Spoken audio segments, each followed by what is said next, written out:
Καλώς ήρθατε σε ένα ακόμα βίντεο. Σε αυτό το βίντεο θα ασχοληθούμε με το design της εφαρμογής μας, θα φτιάξουμε καινούριες σελίδες και θα τις ενώσουμε με τις παλιές μας.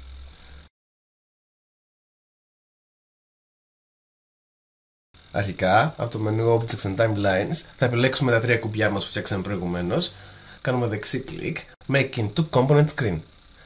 Μπορούμε να αλλάξουμε το όνομα ή να αφήσουμε αυτό που έχει και να πατήσουμε OK. Παρατηρούμε ότι στο Sketchflow Map μας δημιουργήσει την καινούργια μας component οθόνη.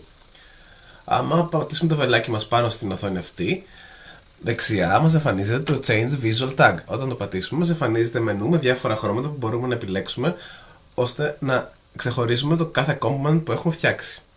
Εμείς εδώ επιλέγουμε το χρώμα κόκκινο. Έτσι τώρα έχουμε δύο component στο Sketchflow Map μας, ένα κόκκινο και ένα πράσινο. Όπως και πριν θα σύρουμε το κόκκινο component μας στις οθόνες που θέλουμε να συνδέσουμε. Θα μας βγάλει το μενού με τα κουπιά μας, θα τα βάλουμε στη θέση που επιθυμούμε εμείς.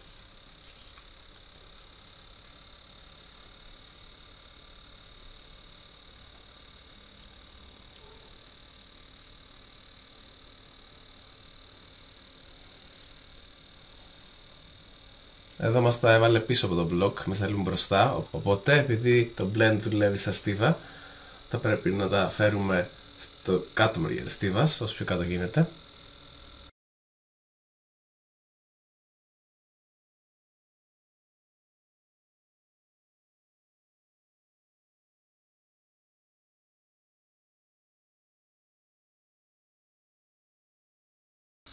Μπορούμε να κλειδώσουμε το μενού δεξιά και αριστερά ώστε να μην το επηρεάζει κάτι, πες και είναι το background μας και δεν θέλουμε άλλες αλλαγές.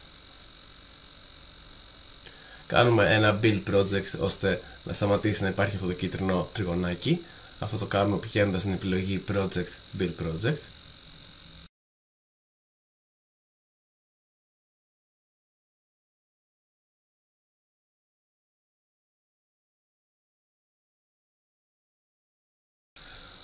Τέλεια, τώρα θέλω να δημιουργήσω τις σελίδες που θα οδηγούν αυτά τα κουμπιά, το contact, το search και το working hours, τις οποίες δεν τις έχω. Οπότε, όπως και σε προηγούμενα βίντεο, θα πάω στο Sketchflow Map μου και θα δημιουργήσω αυτές τις τρεις νέες σελίδες.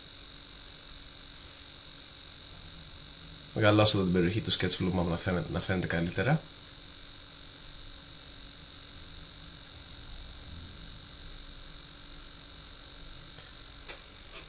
Πηγαίνω στο home screen, το βελάκι μου εμφανίζει μια επιλογή Create a new component, είναι η πρώτη επιλογή, την επιλέγω και σέρνω στην επιθυμητή περιοχή που θέλω να αφήσω στην καινούργια μου οθόνη. Όπως βλέπουμε μου άφησε μια καινούργια οθόνη, την ονόμασα Contact Us. Τώρα κάνω το ίδιο πράγμα για την επόμενη, η οποία θα είναι η οθόνη Search.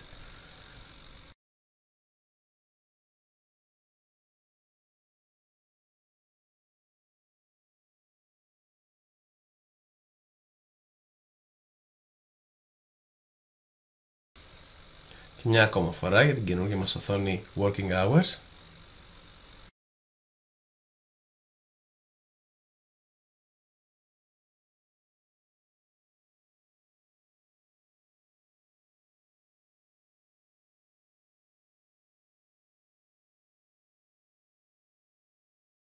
Τώρα αυτό που θέλω να κάνω είναι να έχω το ίδιο περιβάλλον όπως έχω στο home screen, να έχω και στις καινούργιες μας τρεις οθόνες που φτιάξαμε.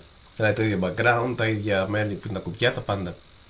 Οπότε με ένα απλό copy και ένα paste σε κάθε οθόνη θα μου εμφανιστεί ακριβώς αυτό.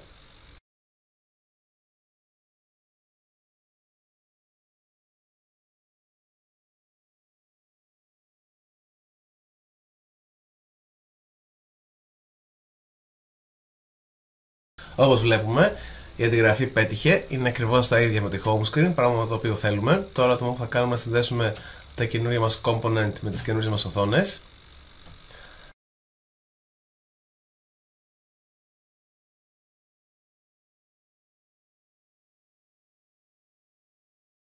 Θα βάλουμε τα κουμπιά που μας έφεραν στη σωστή τους θέση.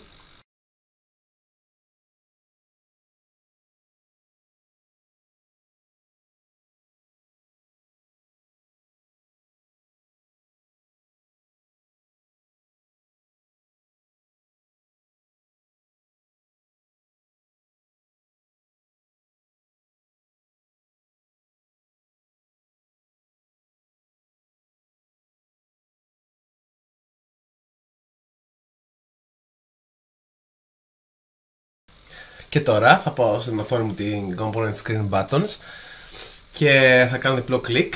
Θα επιλέξω το πρώτο μου κουμπί, το Contact Us. Θα κάνω ένα δεξί κλικ, Navigate to Contact Us. Πλέον υπάρχουν αυτές τις επιλογές που έχουμε φτιάξει και αυτές τις σελίδες. Θα κάνω το ίδιο το επιλογή Search. Θα επιλέξω δεξί κλικ, Navigate to Search. Το ίδιο για την τρίτη μου. Δεξί κλικ, Navigate to Working Hours.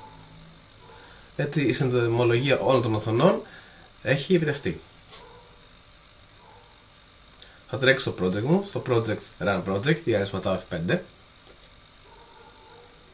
και όπως βλέπουμε μπορούμε να πλοηγηθούμε μέσα σε όλες τις οθόνες και να δουλεύουν άψογα.